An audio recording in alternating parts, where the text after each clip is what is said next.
In this video, I'm going to teach you how to create dynamic pages in HubSpot. To do that, you first need to log into your HubSpot, and in this case, just click on Content and click on Website Pages.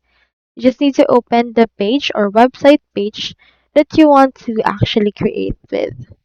So onto this case, let's head over and create a website page. Click on this button and it will redirect you right here onto the Page Creation tab.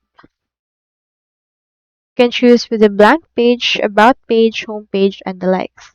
You can also just choose a template for this, and you can just choose it as well a template that supports dynamic content or personalization. So just choose which one you want added. So on our case, let's choose right here this landing page and click on use. Once you have done that, this will open right here this page into the actual editor. For this, you can just add modules. Click onto this plus icon in order to add modules. And then you can click onto the search bar and proceed to search for Smart if it's available. If not, you can just choose the modules that you can add right here as well as personalization tokens.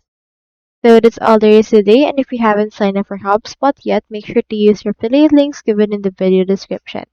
Thanks for watching, and I will see you in my next video.